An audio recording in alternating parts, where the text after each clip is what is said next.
उत्साहप्रेमी जरी असला तरी बुद्ध जाणीवपूर्वक त्याला म्हणतात की वैयक्तिक जीवनातली सुख शांती त्यांनी निर्माण केली पाहिजे, त्यासाठी ते प्रयत्न असले पाहिजेत.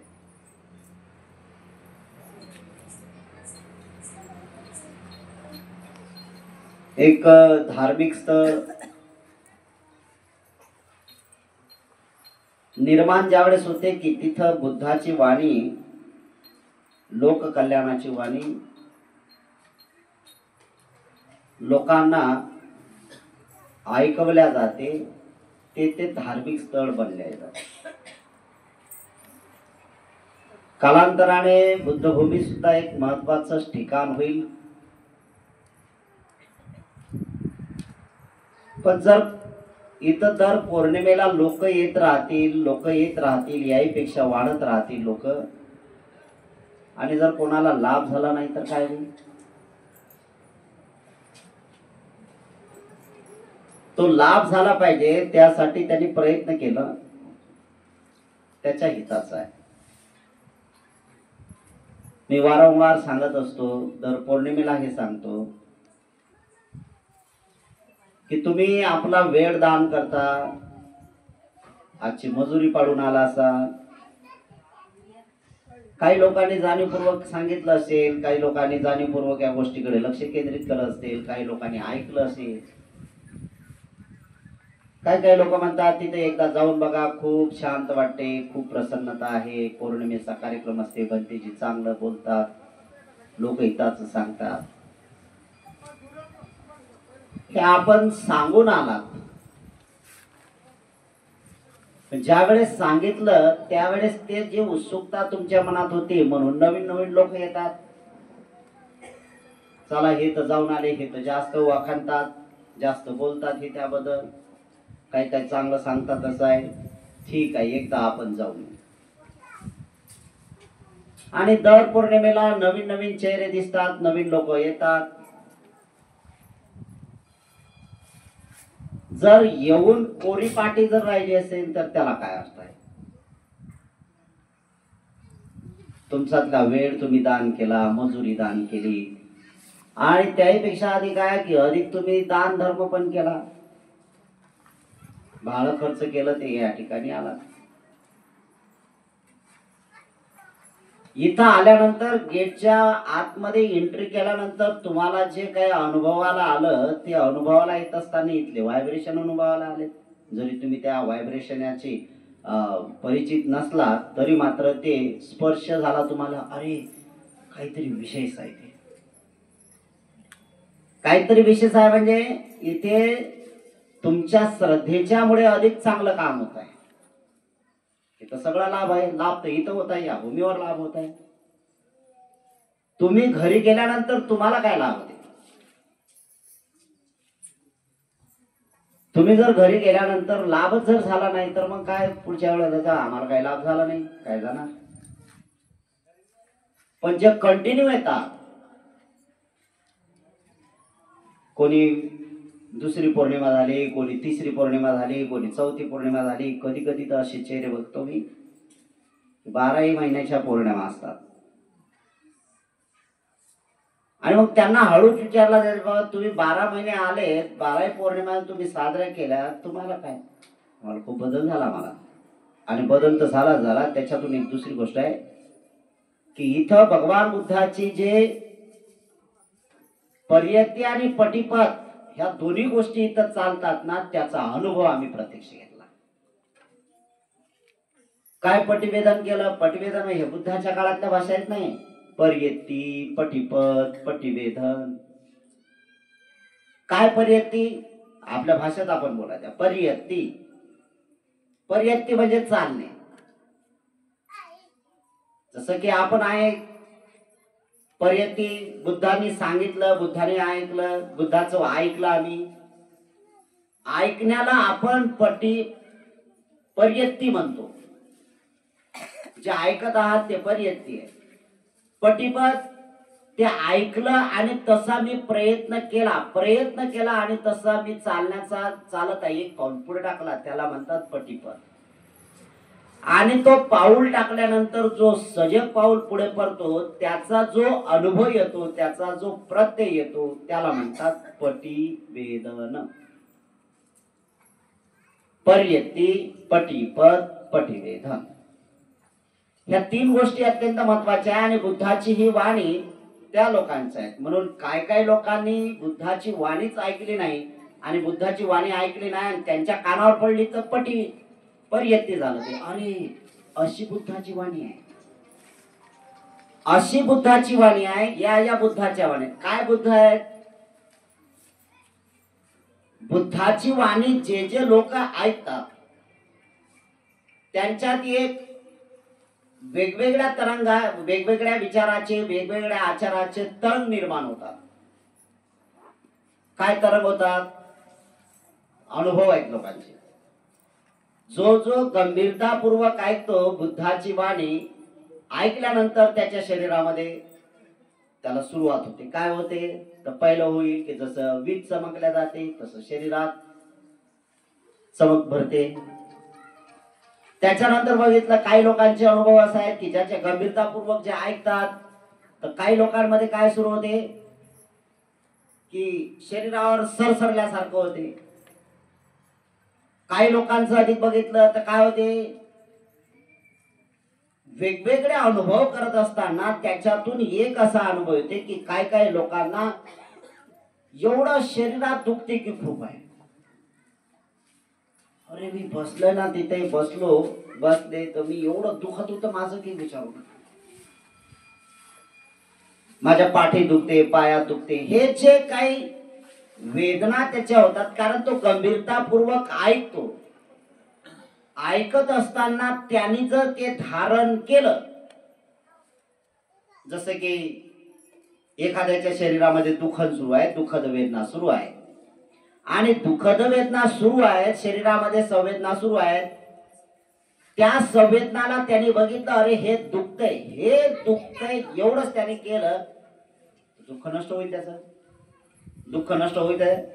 गंभीरतापूर्वक आहे तो पटिवेदनच्या मार्गाने सुरुवात करतो. अरे हा तो परिणाम आहे. आणि अंतिम याच्यामध्ये येत असताना चित्ताची शुद्धता होत राहते. म्हणून धम्म श्रवण करत असताना आपण एकाग्रता साधली पाहिजे, चित्ताची एकाग्रता साधली पाहिजे. आणि चित्ताची एकाग्रता साधली की जे जे काही होते ते आपल्या चित्ताची समज झालं की मग शरीरावर त्याचे परिणाम उत्पन्न होत असतात आणि शरीरावर त्याचे परिणाम झाले की मग ते सुखद तरंग आहेत, दुःखद तरंग आहेत, या तरंगाने आपण भरून जातो आणि ते मग निघून जाण्याचं काम करतात. म्हणजे आपण याच्या प्रकार असा आहे की ते पूर्ण खाली होण्याचं काम होते. काय होते की जे जे लोक ऐकतात त्यांचं तर पात्र भरलेलंच आहे. इथं आल्यानंतर काय होते की एखादी घागर आहे, नळाला लावली, घागर तर भरलेलीच आहे, पण नळाला लावल्यानंतर काय होते, ते पाणी त्या घागरीवरून सांडते. इथं आल्यानंतर तुमची जे दुःख आहेत ना, ते दुःख तर आहे ते बाहेर येण्याचं काम सुरू केलं जाते. सांडत आहे ते बाहेर निघायचं आहे. आणि जर का बाहेर निघालं, त्याला जर सजगता बघितलं तर ते घागर बघता बघता बघता बघता खाली होण्याचं काम करते, अगदी एम्प्टी होते. खाली झाली की मग शुद्ध जीवन जगण्याचं काम होते. निर्गुरुजींनी मग असं सांगितलं की निर्वाण ज्ञानाची प्राप्ती होण्याचं ते एक महत्वाचं लक्षण असते. निर्वाण काय असते की एक महत्वाचं आहे की ज्यावेळेस आपल्या चित्तातल्या विचाराची देवाणघेवाण आपण बंद करतो, चित्तामध्ये जे काय देवाणघेवाण सुरू आहे, विचाराची देवाणघेवाण सुरू आहे, ते जिथं आपण संपवतो ना, तिथून खऱ्या अर्थाने आपण सुख शांतीला अनुभवाला सुरुवात करत असतो. आणि मग हे करायचं असेल तर काय केलं जाते, तर बुद्धवाणी इथं काय, बुद्धवाणी इथं सांगितल्या जाते, म्हणजे पर्यत्ती केल्या जाते आणि पटिपद केल्या जाते. पटिपद काय केल्या जाते, तर पटिपद हे केल्या जाते की बुद्धवाणी इथं प्रॅक्टिकल जीवन आचरणात आणण्याला सुरुवात करतात. म्हणजे इथं स्त्रियांचे 10 दिवसांचे कोर्स असतात, पुरुषांचे 10 दिवसांचे कोर्स असतात. काय असते, ते विपश्यना असते. इथे आपला जाणीवपूर्वक जास्त कल त्या गोष्टीकडे आहे, विपश्यना याच्याकडे आपला जास्त कल आहे. काय होते, तर विपश्यनामध्ये काही लोकांचं मत वेगवेगळं आहे, त्याच्याशी आपल्याला काही घेणं देणं नाही, पण विपश्यनामध्ये आल्यानंतर जसं की तुम्ही इथं पौर्णिमेला येता, तर पौर्णिमेला आल्यानंतर जसं तुम्ही त्रिशरण पंचशील बोलता, फक्त बोलताच ना. जसं पानातिपाता म्हटलं, पानातिपाता काय मराठीत अर्थ सांगाल तुम्ही? पानातिपाता म्हणजे काय? मी हत्या करणार. हत्या करणार नाही यासाठी काय करावं लागते? काहीच करावं लागत नाही. हत्या करणार नाही म्हणजे काय करायचं आहे? काहीच करायची गरज नाही. मग हत्या करणार नाही तर त्या हत्या कशी हत्या होती याचा विचार करण्यासाठी आपल्याला 10 दिवस द्यावं लागतील का नाही? तर विपश्यनेच्या ठिकाणी ज्यावेळेस 10 दिवस दिल्या जाते तर त्या दिवसांमध्ये आम्ही चित्ताला एकाग्र करतो.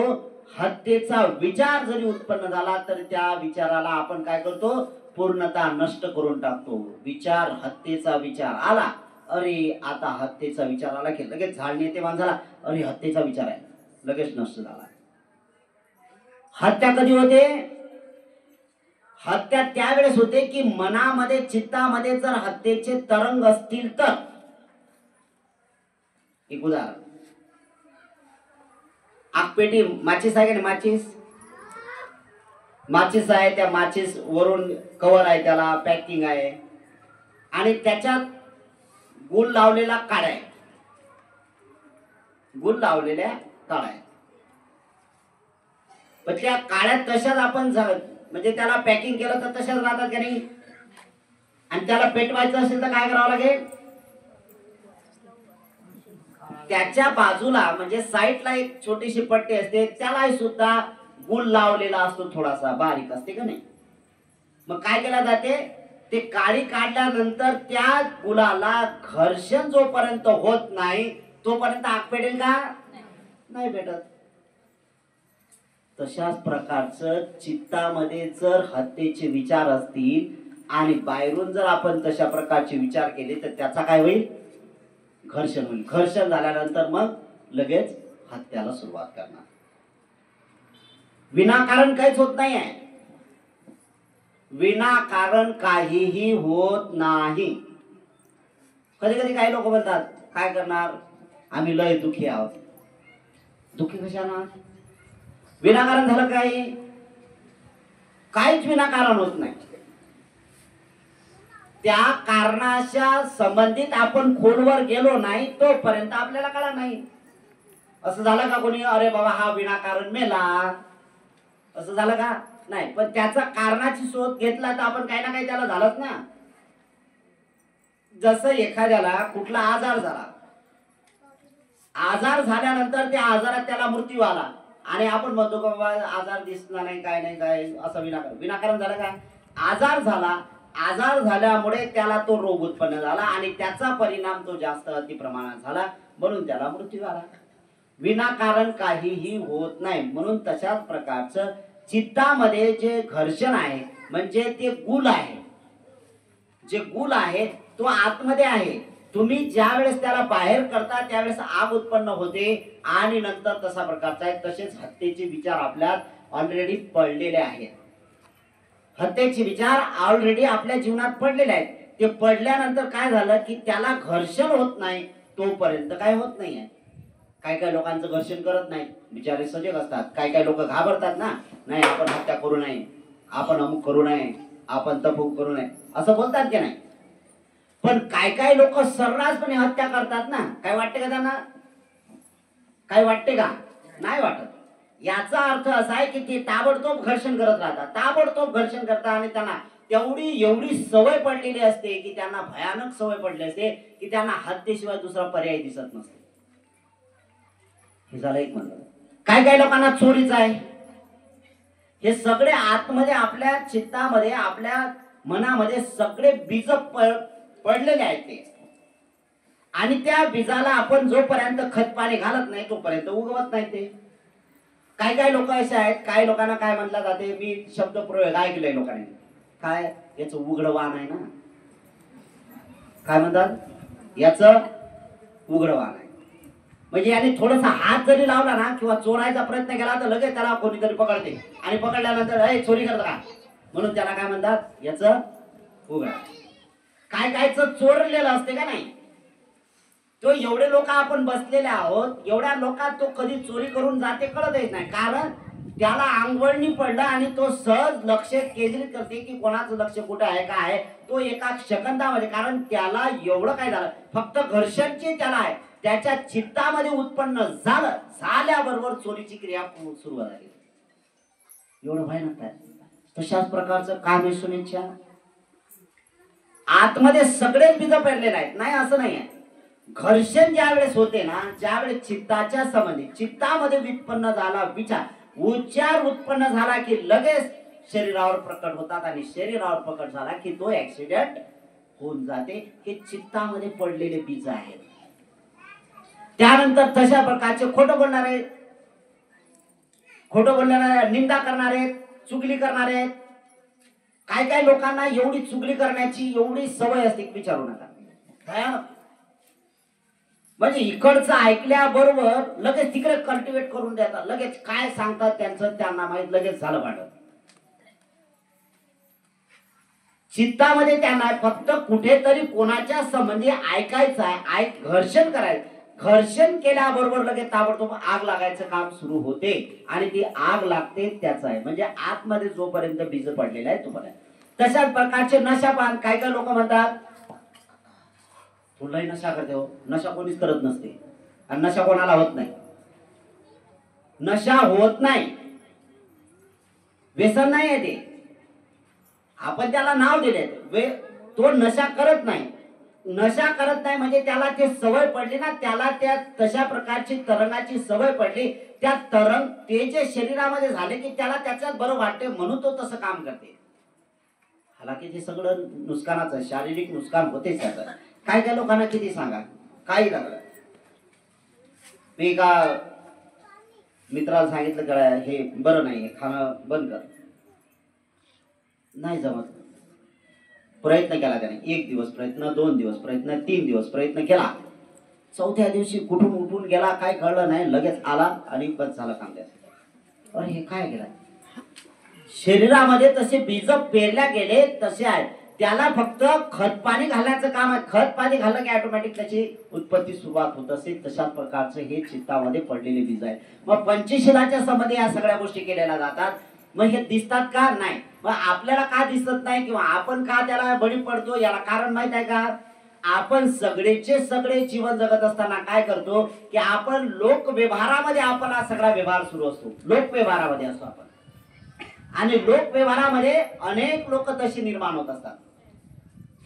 म्हणून भिक्षू वर्ग जे असतात, काही भिक्षू असतात प्रामाणिकपणे जीवन जगणारे असतात, ते जास्त गर्दीत घुसत नाही. दुसरं एक कारण काय काही असते माहित आहे का. काही काही लोकांचं असं म्हणणं असते की वंदन करत असताना लोकांना सांगितलं जाते की पायाला स्पर्श करू नका. का स्पर्श करू नका. जसं लहान मुलगा आहे, या लहान मुलांमध्ये जरी सुप्त गुण पडलेले असतील हरकत नाही, सुप्त गुण आहेत त्याच्यात, नाही असं नाही आहे, पण लहान लेकराला कुठले हात लावतो का आपण. आले कामातून हात भरून आले, धरलं लेकराला, असं झालं का नाही. आपण स्वच्छता करतो ना, त्याला किती सुरक्षित जपल्या जाते.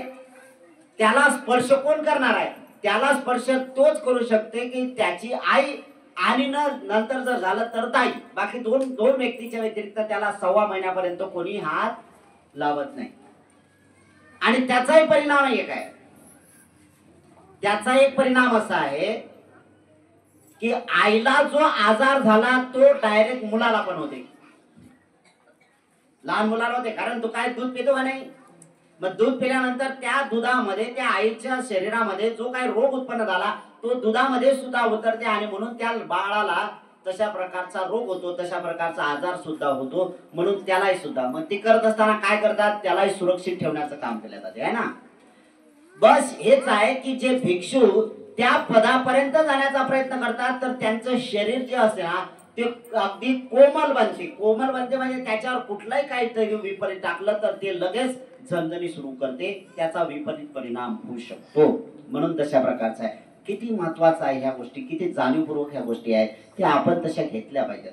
म्हणून ह्या सगळ्या गोष्टी मग हे काय की ही जी सगळी सुरुवात आपल्याला करायची असेल तर आपण लोकांच्या मध्ये ज्यावेळेस वावरत असतो त्यावेळेस एकमेकाच्या स्पर्शात येतो का नाही आपण. कोणी जोरातही बोलते, कोणी शिव्या घालते, कोणी अक्षरशः मारते, कोणी लुटते, कोणी काय सगळ्याच गोष्टी करतात, कोणी नशापणा करणारे आहेत. सगळ्याच तऱ्हेचे लोक बघतो का नाही आपण. पण जे बघतो काही लोक काय करतात की बघतात आणि सोडून देतात. जे बघतात आणि सोडून देतात ते कर्मसंस्काराला जन्माला घालत नाही. किती महत्वाचं आहे.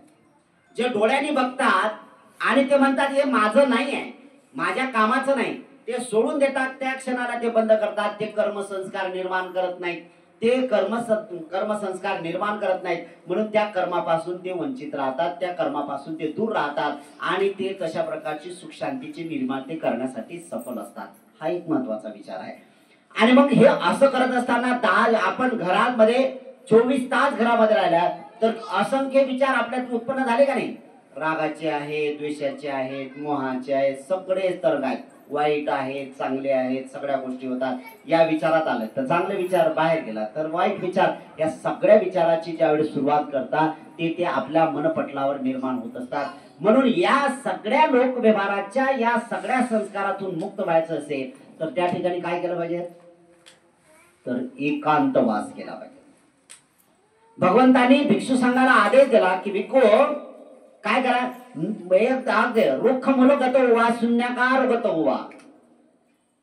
भिक्षूंना काय सांगितलं, भिक्षू तुम्ही जर विपश्ची साधक बनत असाल किंवा भिक्षूनी एकाग्रता साधायची असेल तर तुम्ही काय करा, कशाचा सहारा घ्या, रुक्ष मुलो गतो वा म्हणजे झाडाचं वृक्ष आहे, झाडाचं खोड आहे, त्याला रुक्ष हे म्हणतात ना खोड, ते वृक्ष आहे त्याच्या मुळाशी तुम्ही काय करा म्हणजे झाडाला तुम्ही झाडाच्या बुंद्याशी तुम्ही तुमचं जीवन व्यतीत करा. बाकी कोणाच्याही व्यवहारात येऊ नका. रुक्ष मुलगत शून्यागार गतवा. शून्यागार म्हणजे एकांतवास. शून्यागार म्हणजे एकांतवास. एकांतवास काय, शून्यागार दुसरा एक शब्द आहे. शून्यागार काय तर अंधर कवटाळी आहे. जसं की सिद्धार्थ बोधिसत्वानी 6 वर्षाची खडतर तपश्चर्या केली, शून्यागार केलं त्यांनी. कशाला शून्यागार म्हटलं, तिथं हवा लागत नाही, तिथं पाणी लागत नाही, तिथं थंडी लागत नाही, तिथं ऊन लागत नाही, है ना. आणि सगळ्याचा परिणाम तिथं होतो. तिथं हवा लागत नाही, किती जिथं कुंद वातावरण आहे त्याचा तो एकांत करत असताना काय करतो की अशा एकांतवासामध्ये तो गेल्यानंतर तो त्याच्या चित्ताला सरळ करतो. चित्ताला सरळ करतो म्हणजे मनाला सरळ करतो. मनाला सरळ करतो म्हणजे काय, मनाला सरळ कसं करायचं आहे तर मनाला सरळ करत असताना तो शांत बसतो आणि मनाला सरळ करत यायचे तर त्याला आलंबन देतो. काय आलंबन, आलंबन देतो म्हणजे त्याला आखरण देतो. तुमच्या भाषेमध्ये आखरण देतो. आखरण काय देतो की म्हणजे त्याला सीमा आखून देतो.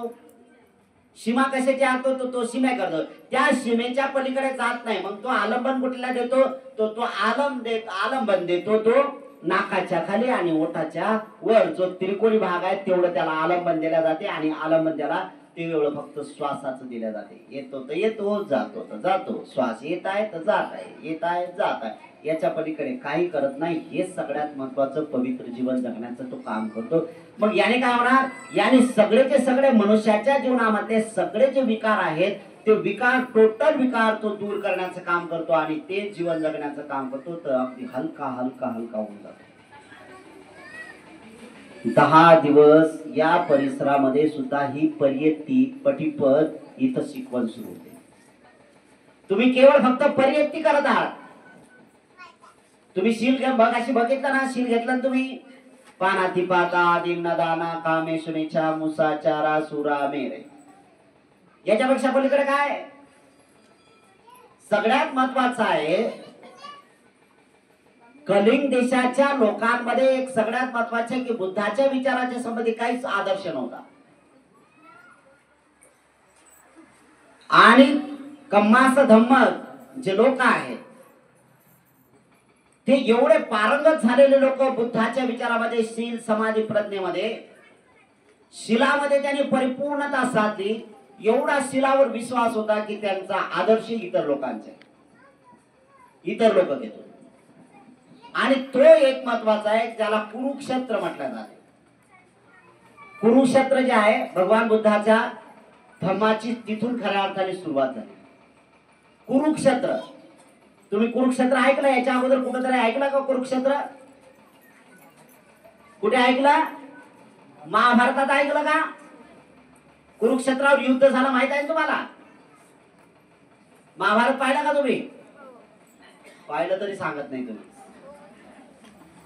ज्याने ज्याने महाभारत पाहिलं ते तर कुरुक्षेत्र, आणि कुरुक्षेत्रावर काय झालं माहित आहे का तुम्हाला? कुरुक्षेत्रावर काय झालं? कौरव आणि पांडवांचं. पण खऱ्या अर्थाने बुद्धभूमी म्हणजे बुद्धाच्या काळामध्ये, बुद्धाच्या हयातीमध्ये तिथं एकही असा संकेत नाही की तिथे युद्ध झालं म्हणून. कुरुक्षेत्रातले लोक एवढे सिलवान होते की ते मुखाने कोणाला शिवे देत नाही तर हाताने कधी मारणार आहेत. पण जाणीवपूर्वक महाभारतामध्ये कुरुक्षेत्राला बदनाम केल्या गेल्या. जाणीवपूर्वक कुरुक्षेत्राला बदनाम केलं. बरं तिथं काय केलं याच्यात एक गमक आहे महत्वाचं.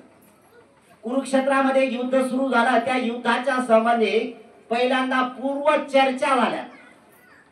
पूर्व चर्चा कोणाकोणा झाल्या? कुरुक्षेत्र होण्याचं आहे म्हणजे महाभारताची गोष्ट सांगतो तुम्हाला. महाभारताचं युद्ध कौरव आणि पांडवांचं युद्ध व्हायचं होतं, त्या अगोदर त्या कुरुक्षेत्रात दोघांचा वार्तालाप झाला. कोणाकोणाचा? यांचा आणि अर्जुनाचा. यांचा मध्ये कोण आहे? यांचं नाव काय माहित आहे का?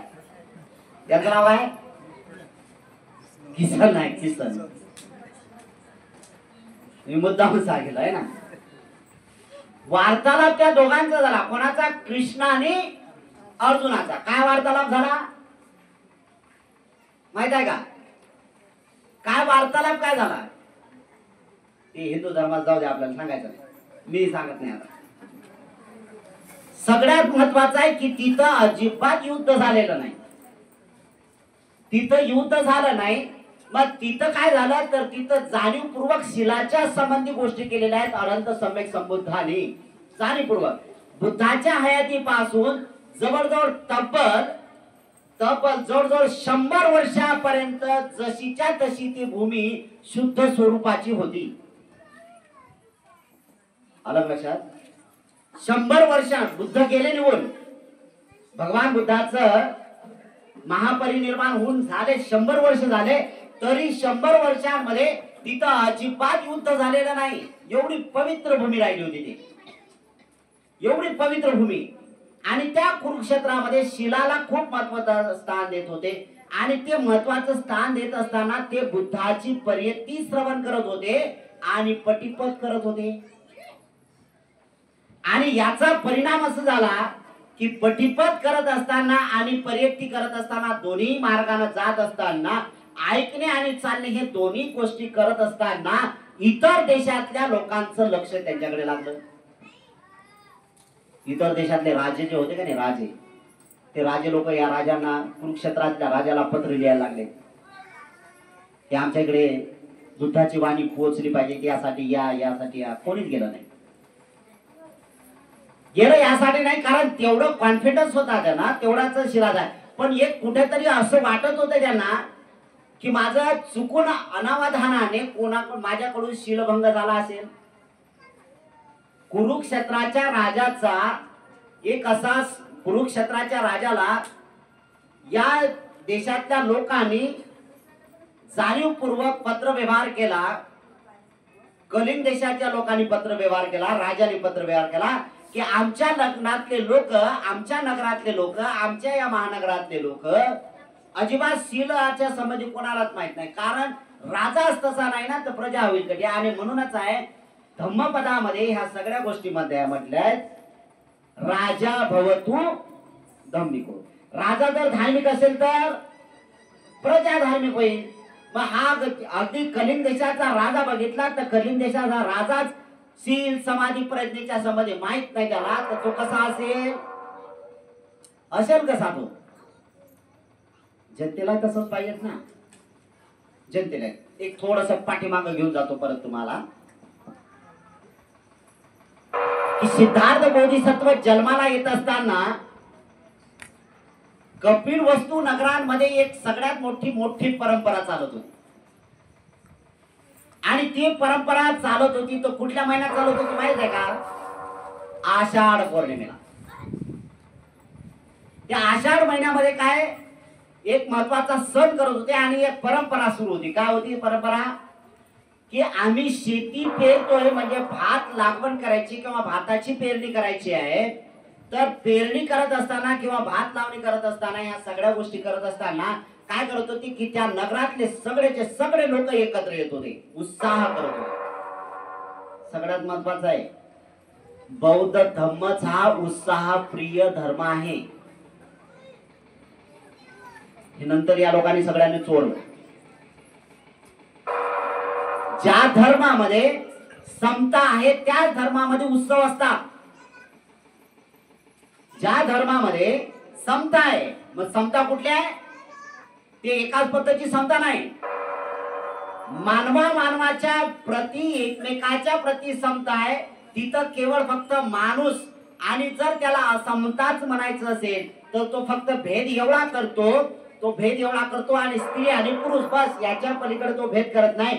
पण सगळ्या विचाराच्या माध्यमातून स्त्री आणि पुरुष समांतरावर आहेत. सगळ्यात महत्त्वाचं तो भेद नाही करत. आणि मग हा भेद न करता ही जी सुरुवात केली त्यांनी, तर या सुरुवातीला काय करत होते की राजा हा सगळ्यात महत्वाचा उत्सव प्रिय असल्यामुळे काय करत होते की त्या दिवशी सगळेचे सगळे नगरातले लोक उत्साह साजरा करत असताना पहिल्यांदा नशापान करत होते.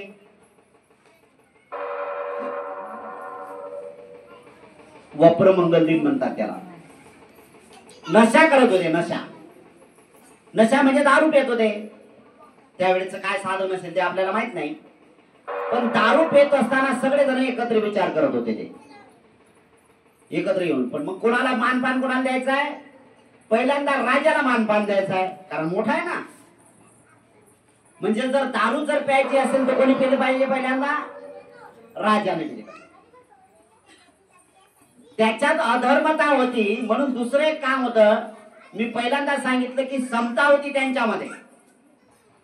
स्त्री आणि पुरुष जरी असले पण समता होती, वैचारिक समता होती. मग काय होती वैचारिक समता? मग जसा राजा जर दारू पित असेल तर राणी सुद्धा दारू पित होती.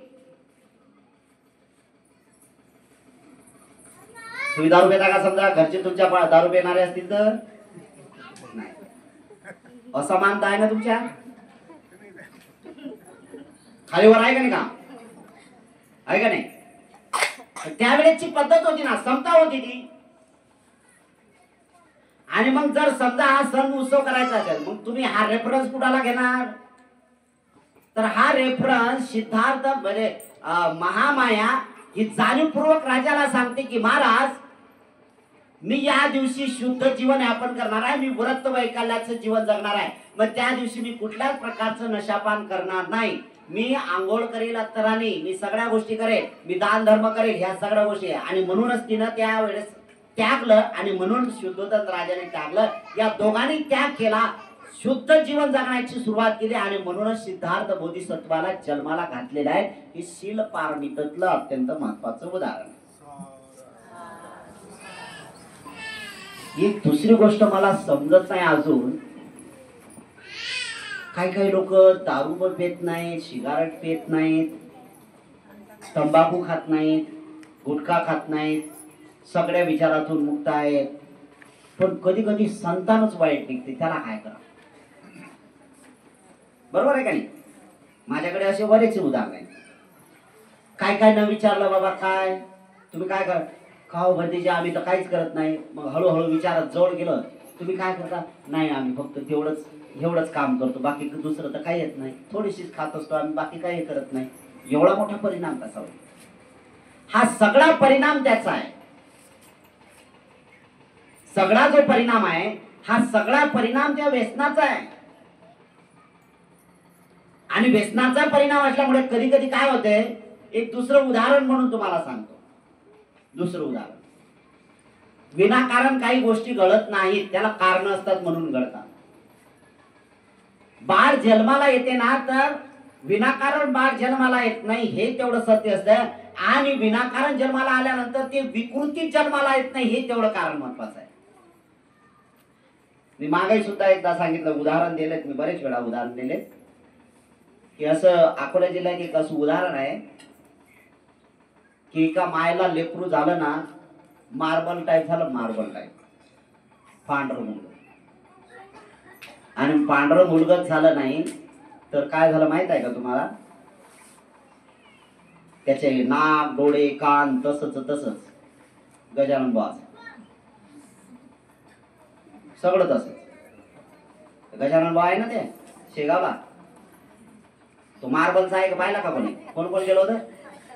आता गेले असाल तर तुम्ही धोळी पडणार आहे आता. मी गेलो होतो बरं, म्हणून तुम्हाला सांगतो. मी स्वतः गेलो, मी काही असं नाहीये, मी प्रॅक्टिकल पाहिलं म्हणून गेलो. मार्बलचा आहे, मार्बलचा.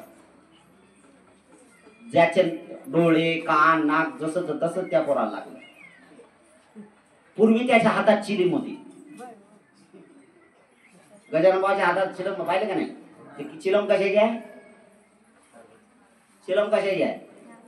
वड्याचा तंबाखू, गांजाची आहे पिवळ. आता बंद केलं ते, चांगलं काम झालं, त्याबद्दल नाही. समाजाला ते उद्बोधक करण्यासाठी आवश्यकता नाही आहे, असो टीका नाही आहे, सत्य सांगतो. ते मुलगा आहे का नाही, 8-10 वर्षाचं झालं मुलगा, ते पिढ्या पेते पिढ्या. काय करते मुलगा? तो काय करत होता? आता मला सांगा, तो मरून किती वर्ष झाले त्याचं त्याला माहित बिचाऱ्याला, बरोबर ना? मग असं म्हणू का आपण की आता त्याचा पुनर्जन्म झाला म्हणून? एवढं तरी निक्कम म्हणू शकतो की ती पुनरावृत्ती झाली, त्याची पुनरावृत्ती झाली. मग विचारलं मी, हे कारण काय? मला नंतर खबर घडली की हे बाई माय गर्भवती होती ना, तर पायदल जात होती रात्री वाऱ्या करायला दर गुरुवारी. परिणाम काय झाला? मी पहिल्यांदा सांगितलं, विनाकारण काही होत नाही. दुसरी एक उदाहरण सांगतो तुम्हाला. एका माणसाला कॅन्सर झाला. कॅन्सर झाला, त्याला विचार, काय बाबा तंबाखू पाहिजे, बिडी नाही.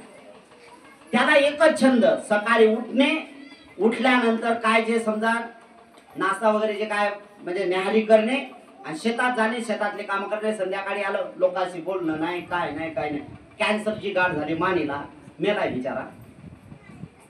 मी विचार केला, बाबा हे कसं काय झालं? काय झालं काय? कारण विनाकारण तर गोष्ट होत नाही आहे, विनाकारण. नंतर खबर कळली की त्याचा मित्र जो होता ना, तो पुराचा पुरा तो सिगारेट फुकणारा होता, तो पेनारा होता. त्याला काही झालं नाही, न पेनाराला त्याच्या तरंगाचा, त्याच्या वासाचा त्याला हे झालेला. ट्यूनअप झालं ना, घर्षण झालं ना, माचीची काळी लावली त्याने, त्याचा परिणाम झाला. त्याला व्हायचं ते नाही, त्याचे परिपक्व फळ व्हायचे का नाही, पण याचे फळ पक्वले ना, हे सगळं आहे. मग कधी कधी असं म्हणतो, कोणी खात नाही पित नाही काय ना, मग कॅन्सर कसा काय झाला बाबा? मग काय लोक म्हणतात कॅन्सर झाला तर काय पाप केलं, अमुक केलं. अरे कोण सांगितलंय? विनाकारण काहीही गोष्ट होत नाही, कारण मात्र नक्की असते, म्हणून कार्य घडत राहते, हे पण लक्षात घेतलं पाहिजे. यासाठी जे आहे काय इथे येतात ना, तर सांगतात का हो माझं मुलगा असं झालं, माझं मुलगा तसं झालं, हे झालं ते झालं, अमुक झालं तर मग, हे जे सगळ्या गोष्टी आहेत. आता मधला जो काळ होता आता दिसत नाही, याच्या अगोदरचा जर काळ बघितला असेल आपण तर पोलिओ होत होता.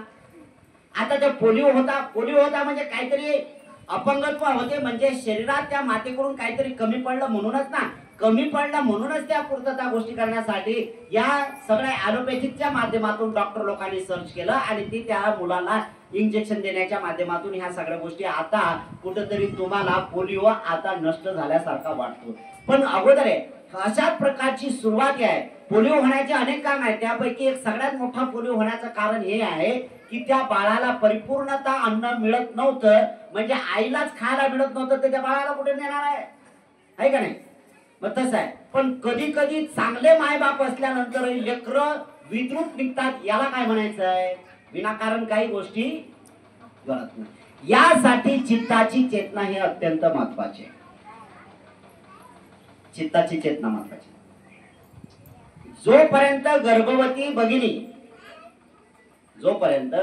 भगिनी या गोष्टीचा विचार करत नाही, म्हणून तिनं सदैव या गोष्टीचा विचार केला पाहिजे की किमान ते शारीरिक दृष्ट्या कोणातून सबल असली पाहिजे, तंदुरुस्त असली पाहिजे, तशी मनाने सुद्धा ती फिट असली पाहिजे. मन सुद्धा महत्वाचं आहे. मन सुद्धा तेवढं महत्वाचं आहे आणि मनाने सक्षमपणा घेण्यासाठी करावं लागेल. म्हणून मनाचा विचार आहे. बुद्धवाणी पहिल्यांदा कानावर पडायचं असेल तर त्यासाठी सुरुवात करावं लागेल ना. जोपर्यंत तुम्ही बुद्धवाणीच्या कानाची सुरुवात करत नाही तोपर्यंत त्या बाळाला तशा प्रकारचं मटेरियल काही पोहोचत नाही आणि म्हणून त्यासाठी आपण सुरुवात केली पाहिजे. मग इथं बुद्धभूमीला दोन गोष्टीची काय केल्या जाते, हा नाही दुसरा माहिती. सगळ्यात महत्वाचं आहे की बुद्धवाणी दोन्ही पद्धतीने जे जे ऐकतात त्याचं तर भलं आहेच आहे, नाही असं नाही आहे, पण जो चालण्याचा प्रयत्न करतो त्याला अधिक लाभ होतो आणि बुद्धभूमीला जाणीवपूर्वक ही गोष्ट केल्या जाते आपल्या हितासाठी. म्हणून बुद्धभूमीला जास्त विशेष महत्व प्राप्त होताना दिसते आणि इथले तरंग सुद्धा त्या ठिकाणी निर्माण होतात. आणि मग तरंग निर्माण होत असताना काय केल्या जाते तर आपण सुरुवात केली पाहिजे की माझ्याकडून बुद्धवाणीची सुरुवात करायची आहे, तर मी बुद्धवाणी सुरुवात करण्यासाठी मी काय प्रयत्न केला पाहिजे, बुद्धवाणी ऐकली पाहिजे. बुद्धवाणी ऐकली तर त्याचा परिणाम चांगला होईल आणि जर परिणाम चांगला झाला तर मुलगा जे जन्माला येणार आहे ते अधिक चांगलं होईल. म्हणजे हे सगळे मनाची सगळ्यात महत्वाची उपलब्धी होती आणि त्या उपलब्धीच्या मार्गातून आपण प्रयत्न करणं गरजेचं आहे. दोन्ही गोष्टी इथं होतात. इथं परियती होत आहे, बुद्धवाणी ऐकल्या जाते, संगायन केल्या जाते आणि बुद्धाच्या संबंधी सांगितल्या जाते. आणि दुसरी गोष्ट बुद्ध विचार इथं प्रॅक्टिकल जीवनात उतरवल्या जाते. म्हणून मगाशी मी सांगितलं त्याचं तोंड तिकडे करायचं. सगळ्यात महत्वाचं एक आहे की बुद्धवाणीची सुरुवात काय होते की आपण जीवन जगण्याचा प्रयत्न करत असताना काय होतं, मग मगाशी सांगितलं की हत्येचा विचार जो आहे तो हत्येचा विचार आपल्या चित्तामध्ये पडलेला आहे आणि जर हत्येचा विचार जर बंद म्हणजे हत्येचा विचार जर बंद करायचा असेल तर तुम्हाला या वाणीने ऐकायला सुरुवात करावी लागेल ना. आणि म्हणून बुद्धभूमीला तुमच्याकडून जाणीवपूर्वक दोन्ही गोष्टी करून घेतल्या जाते. इथं शीलय पालन करून घेतल्या जाते आणि तुम्हाला प्रॅक्टिकल शील पालन कसं करतात याचा अनुभव सुद्धा तुम्हाला केला जातो. सगळ्यात महत्वाचं आहे, अरे आवाज सगळ्यात महत्वाचं आहे. म्हणून ही गोष्ट आपण लक्षात घेतली पाहिजे की बुद्धभूमीला येत असताना आपण काय केलं पाहिजे, तर बुद्धभूमीला येत असताना इथं जे म्हणजे मेडिटेशन जे आहे, विपश्यना आहे, त्या विपश्यनेचा कोर्स आपण केला पाहिजे आणि 10 दिवस मी शील पालन करण्यासाठी सक्षम बनले पाहिजे. 10 दिवस प्रॅक्टिकल आहे. इथं तुम्हाला सांगितलं का तुम्ही चालत असताना खाली बोला, तुम्ही लोक व्यवहारामध्ये चालत असता, तुम्ही जर गेलात तर तुम्ही जर गेल्यानंतर परिणाम काय होत माहिती आहे का, तुम्ही जाता आता सगळे व्यवहारात लोक व्यवहारातलं सुरू आहे आणि लोक व्यवहारातलं सुरू असल्यावर तुम्ही काय करता, जसं लोक बोलतील तसं तुम्ही कराता. ते बंद झालं पाहिजे. यासाठी बुद्धवाणीचा हा अत्यंत महत्वाचा मार्ग आपल्यासाठी करणं गरजेचं आहे आणि त्यासाठी आपण जे सुरुवात करू ती सुरुवातच अति महत्वाची राहील की बुद्धाने शिकवलेली जी महत्वाची शिकवण जी आहे ती अंगीकारण्याचं आणि प्रॅक्टिकल करायचं काम. प्रॅक्टिकल काय, प्रॅक्टिकल मी हत्या करणार नाही याचा परिणाम तोच आहे. आणि मग हा जर अनुभव आपण शिकलो तर याचा परिणाम चांगला होईल. शरीरानं, वाणीनं, मनानं शुद्ध राहण्याचा हत्याच होणार. शरीर, वाणी आणि मन याने अजिबात कुठल्याच प्रकारची सुरुवात होणार नाही. आणि म्हणून प्रयत्न आपण तेवढा केला पाहिजे. प्रयत्नाची सुरुवात आपण तेवढी केली पाहिजे की माझ्या जीवनाची सुरुवात मी शील समाधी प्रज्ञेच्या मार्गातून केली पाहिजे. शील समाधी प्रज्ञा. मला हत्येचे विचार करता येणार नाही यासाठी मी पहिल्यांदा शरीराला बघण्याचं काम करेन. माझ्या जे तरंग आहेत ना, जेवढे हत्येचे तरंग आहेत तेवढे हत्येचे तरंग मी बाहेर काढण्याचा प्रयत्न केला पाहिजे. तुम्ही तर दररोज असं बोलत आहे, तुम्ही एवढं दररोज बोलत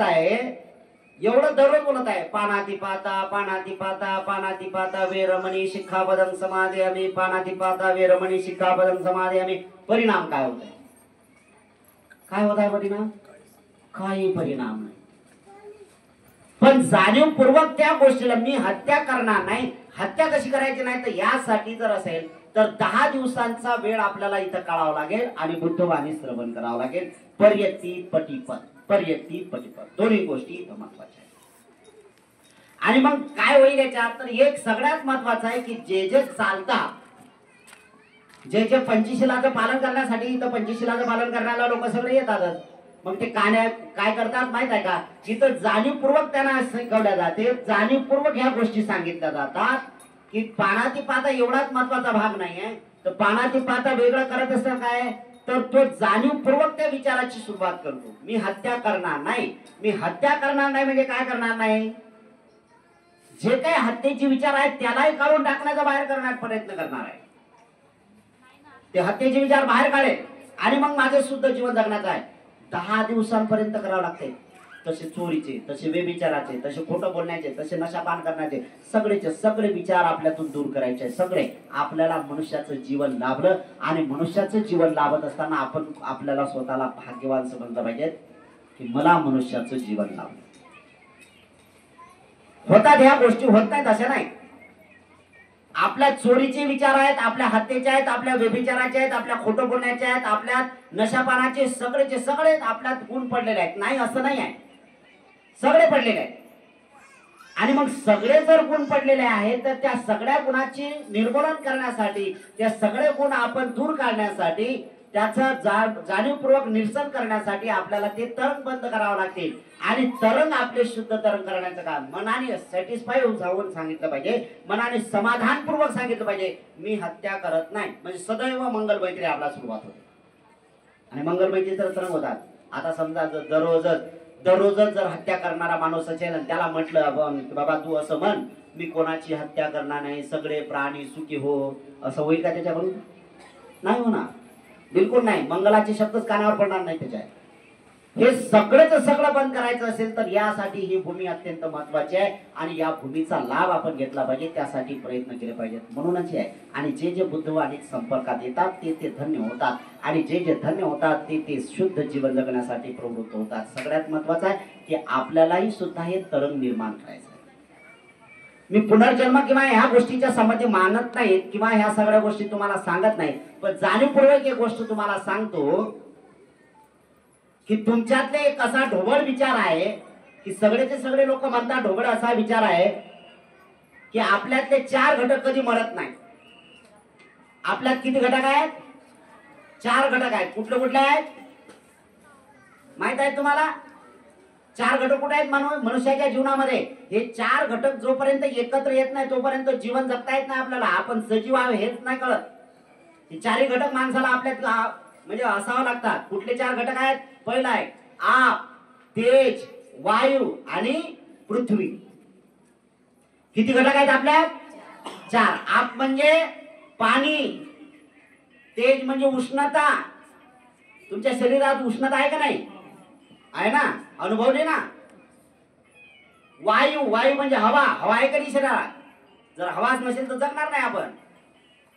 आणि जडत्व, जडत्व म्हणजे ठोस पदार्थ आहे. मांस आहे का नाही? मांस आहे, त्याच्यानंतर हाड आहेत ना, हे जड पदार्थ, घन पदार्थ. हे जोपर्यंत एकत्र येतात तोपर्यंत सजीव आहे. हे जर विखुरल्या गेले तर सजीवपणा राहत नाही. आणि असं बुद्धशास्त्र किंवा असं विज्ञान सांगते की हे चारीचे 4 घटक मरत नाहीत. हे 4 घटक 4 घटकात विलीन होतात आणि विलीन होत असताना हे कुठेतरी जन्माला येतात. हे ते करायचं. म्हणजे आपण थोडक्यात असा विचार करू, समजा आपण मेलो, तुम्ही राहू द्या माझं, समजा मी मेलो तर 4 घटक कुठे जातील? 4 घटक कुठे जातील? 4 घटक 4 घटकात जातील का नाही? म्हणजे माझ्यातली हवा जी आहे ती हवा, उष्णता आहे ती, पाणी आहे ते, आणि जडत्व ठोस पदार्थ आहे ते मातीत जातील आहे का नाही? माती ठोस आहे का नाही? याचा जातील का नाही? याला एक महत्वाचं आहे, हे जर जात असतील आणि हे 4 घटक जर शुद्ध नसतील तर जाणार तर सगळ्याच्यात. मग 2 प्रकार येतात. कुठले आहेत? एक अशुद्ध आणि एक मग जे जे शुद्ध असतील त्यांचं विघटन विघटन विघटन विघटन होत असताना बारीक बारीक बारीक ते कुठेतरी हवेच्या माध्यमातून, ते कुठेतरी तरंगाच्या माध्यमातून, ते उष्णतेच्या माध्यमातून, ते पाण्याच्या माध्यमातून कुठेतरी एकत्र येतात आणि कुठेतरी जो कोणी जन्म घेणारा असेल, जो कोणी जन्म घेणारा असेल आणि जर समजा तिथं त्याचा गंधर्व जागृत झाला असेल तर हे सगळंच सगळं ट्यूनअप झालं तर त्याचा जन्म कसा होईल? होईल का नाही? सगळ्यात महत्वाचं आहे. आणि बुद्ध त्याच्या पलीकडे एक सांगतात, माता पिता हे फक्त फिजिकल बर्थ देत असतात. माता पिता मुलाला जन्म फक्त फक्त आणि फक्त शरीराचा जन्म देत असतात, चित्ताचा जन्म देत. माता पिता आहेत का नाही? मग माता पित्याचे टोटल गुण असले पाहिजेत ना त्याच्यात. बाप दारू पेत नाही, लेक जन्माला आल्यानंतर दारू जर पडत असेल तर मग काय म्हणावं? म्हणजे हे सगळे चित्ताचा प्रकार आहे ना. म्हणजे याचा अर्थ आपण जाणलं पाहिजे की ह्या सगळ्या हे चारी घटक चारी घटकात विलीन होतात. म्हणजे आपण हा विचार केला पाहिजे की जर यदा कदाचित, म्हणजे तुम्हाला अगदी शून्यावर आणून टाकलं मी आता डायरेक्ट, जर यदा कदाचित आपण सगळेचे सगळे मरणधर्मी आहोत आणि तुम्हाला असं वाटत असेल जर आपले घटक जर मरायचे नसतील आणि म्हणजे मरणार तर नाहीत असे, जर तुम्हाला असं वाटत असेल माझे जर हे सगळे घटक अकुशल किंवा अशुद्धतेच्या तरंगामध्ये जर विलीन व्हायचे नसतील, शुद्ध तरंगामध्ये जर जन्माला घालायचे असतील तर वर्तमान काळामध्ये मला शुद्ध जीवन जगावं, यासाठी बुद्धवाणी ऐकावं लागेल ना. शिलाचं पालन, जेवढ्या दिवस शिलाचं पालन केलं तेवढी प्युरिटी, तेवढी शुद्धता होईल, है ना. एखादा कामगार माणूस आहे आणि त्याला नाली खोदायचं काम दिलं, नाली खोदायचं काम त्याला 1 मीटरची नाली खोदायला दिली, 1 मीटरचे खालाय, त्याची शक्ती, त्याचा वेळ, त्याचा सगळा काळ बघितलं, त्यांनी खोदता खोदता त्यांनी 2 फुटापर्यंत नेलं.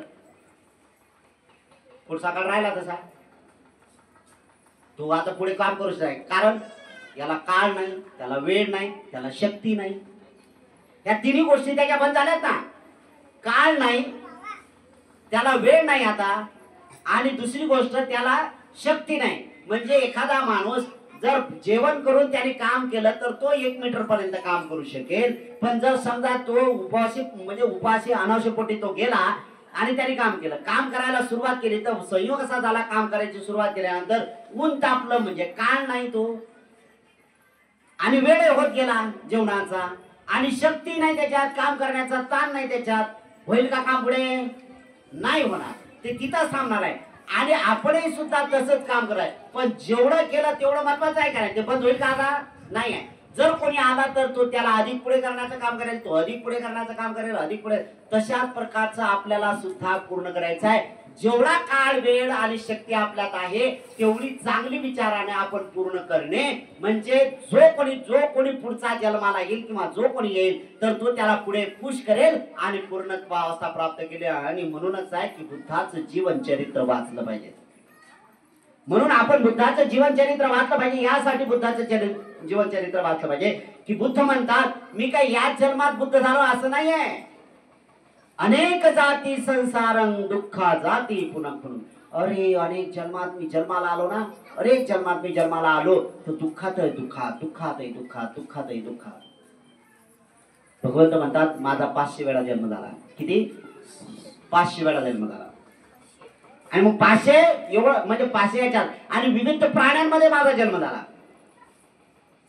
विविध प्राण्यांमध्ये जन्म झाला असताना म्हणजे ट्विन अप झाला, तसं गंधर्व आला तो तसा, आणि म्हणून त्याचा संबंध आला आणि म्हणून त्याच्या प्रकारची उत्पत्ती झाली. हे तेवढंच नाही. म्हणून आपण सगळ्यात ढोबळ मनाने असा विचार करायचा, यदा कदाचित जर मला मृत्यू आला तर तो मृत्यू येत असताना माझे चारी घटकात विलीन होत असेल, त्यासाठी मला शुद्ध जीवन जगायचं आहे आणि माझं जीवन यापन करायचं आहे. मला पुढचा जन्म प्रदान करायचा असेल तर शुद्ध तरंगाच्या माध्यमातून. मी कोणाच्या पोटी जन्म येईल काय माहित नाही, जसेचे तसे चारी घटक येतील, याला काळ किती लागेल माहित नाही. चालण्या लावलेल्या आहेत जन्माच्या, तुम्हाला किती अनेक चालण्या लावल्या. जसं सोयाबीन काढत असताना 3-4 चालण्या दिसतात की नाही आपल्याला, पहिले कापणार, ते आहे ना ते यंत्र आहे का नाही, ते ते यंत्र काय करते माहिती आहे ना, ते पहिल्यांदा ते कापते, कापल्यानंतर ते काय करते, त्या फॅन मध्ये देते, फॅन मध्ये नेल्यानंतर काय, त्या शेंगा फोडते, शेंगा फोडल्यानंतर काय करणार, ते हवेच्या माध्यमातून ते ज्या त्याचा भुस्सा आहे तो बाहेर फेकते आणि दाणे खाली टाकते. आणि त्या दाण्यातही सुद्धा तेही सुद्धा खाली गळता गळता जे काही ज्वारी आहे किंवा जे काही म्हणजे दाणेदार आहे किंवा माती आहे, ते माती वेगळ्या इकडे जाते आणि दुसरी काय पडते है ना. हे आहे का नाही, फिल्टर लावलं ते ना, चालण्या लावलेत ना, तशाच प्रकारचं तेल आहे, तेल खायचं तेल, गोड तेल आहे का नाही आपलं, तर गोड तेल पूर्वी काय करत होते माहिती ना, पूर्वीचे ज्यांचं 90 वर्षाचं 80 वर्षाचं म्हणजे 60 वर्षाच्या वरच्या झालेले असतील त्यांनी सगळ्यांना पाहिलेलं आहे काय, तर पहिले तेल कशाचा काढत होते, घाण्यावर जात होते, घाण्यावर जात होते का नाही. आणि घाण्याचं तेल आहे, लाकडी घाण्याचं तेल आहे का नाही, चांगलं होतं का नाही त्यावेळेस, त्यावेळेस ते चांगलं तेल. पण त्याच्यात संशोधन केलं की तेही तेल कुठंतरी घाणेरडं होतं, तेही तेल घाण झालेलं होतं, त्या घाण्याच्या तेलामध्ये कुठंतरी मिक्सिंग होत होतं. काय होतं, तर ते घाणे उघड्यावर होते का नाही, मग धूळ येणे, त्याच्यात पडणे, कधी कधी मालकाचं लक्ष राहते नाही राहत, त्याच्या किडे पडणे किंवा काय करणे त्याच्यात होत होतं का नाही, काय नाही, त्या सगळ्या गोष्टी होत्या. मग या लोकांनी काय केलं, तो तेलाचा आता मशिनरी काढल्या, त्या मशिनरीमध्ये 3 तेलाच्या चाळण्या काढल्या. पहिलं काय करते, पहिले बारीक, त्याच्यानंतर अधिक बारीक आणि त्याच्यानंतर पूर्ण तेलाचा थर, आणि मग तेलाला दुसरे थर लावले. मग आता आपल्या कॅनीवर जे तेलाचा डबा आणतो किंवा काय आणतो, तर त्याच्यावर काय लिहिलेलं असतं माहित आहे का, त्याच्यावर लिहिलं डबल फिल्टर. काय लिहिलं असते, डबल फिल्टर. कसं काय आलं, म्हणजे याचं अगोदर पहिलंच तर फिल्टर झालेलं आहे, पण पुन्हा डबल फिल्टर केलं. कसं काय डबल फिल्टर केलं ते, म्हणजे आता त्याच्यात काहीच भेसळ नाही आहे त्याचा, आहे का नाही, असं त्याचा अर्थ ना. अशाच प्रकारचं मानवाच्या जन्माच्या संबंधी अनेक चालण्या लावलेल्या आणि त्याचं डबल फिल्टर होते, ते बुद्धत्वाच्या मार्गाला जातात, ते बोधिसत्व होतात. आलं लक्षात तुमच्या. बरं, बोधिसत्व बुद्ध जन्माला कोणाच्या पोटी येतात,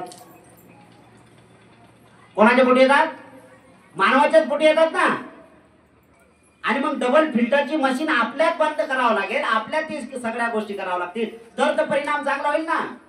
मग हे फिल्टर मशीन कुठले आहे, तर फिल्टर मशीन 3 लावावं लागतात, सील, समाधी आणि प्रज्ञा.